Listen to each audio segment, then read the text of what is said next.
नमस्कार। हमारी आज की कहानी का शीर्षक है मुझे मत मारो। आओ हम मिलकर इस कहानी का आनंद लेते हैं।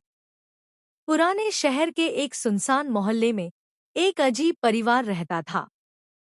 परिवार के बुजुर्ग दादा हरिहर पुराने खिलौनों के शौकीन थे और उनके पास अनगिनत खिलौने थे। एक दिन उन्होंने अपने पुराने संग्रह से एक टेडी बेयर निकाला, जिसे उन्होंने वर्षों से सुरक्षित रखा था।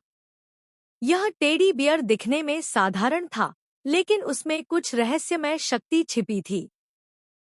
हरिहर ने कहा, यह खिलौना हमारे परिवार की विरासत है, लेकिन इसमें अजीब सी ऊर्जा है। परिवार के छोटे बच्चे मनोज ने इसे तुरंत अपना मित्र मान लिया। मनोज को टेडी बेयर का नाम मिट्ठू बहुत प्रिय था। शुरुआत में मिट्ठू सिर्फ एक प्यारा खिलौना था, लेकिन रात के अंधेरे में कुछ अजीब होता था।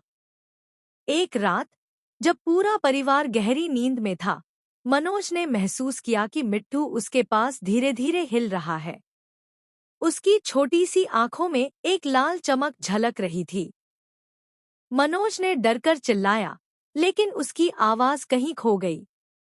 उसने देखा कि मिट्ठू की मुस्कान अब भयावह हो गई थी।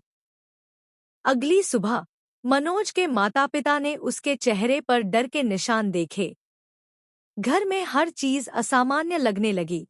दरवाजे अपने आप खुलते और बंद होते, दीवारों पर अजीब सी परछाइयां दिखाई देती। मनोज ने माँ से पूछा, माँ, क्या मिट्ठू में कुछ है? माँ ने जवाब दिया कि यह सब उसकी कल्पना है, लेकिन मनोज का दिल डर से थरथराने लगा। दिन ब दिन घटनाएं और भयावह होती गईं। रात के समय टेडी बेयर की आवाज सुनाई देती, मानो वह चुपके से किसी रहस्य का इशारा कर रहा हो। मनोज के दादा हरिहर ने एक रात देखा कि मिट्ठू अचानक से कमरे के बीचों बीच खड़ा हो गया। उन्होंने धीरे से पूछा, तुम्हें क्या चाहिए?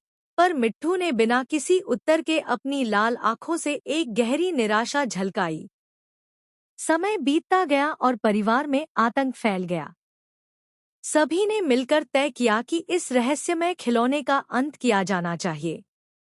एक अंधेरी रात परिवार के सभी सदस्य एक साथ इकट्ठे हुए और मिट्ठू को आग में जलाने का निश्चय किया।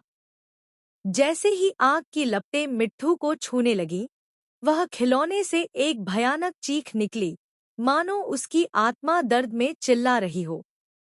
आग में जलते हुए मिट्ठू का स्वर घर में गूंज उठा।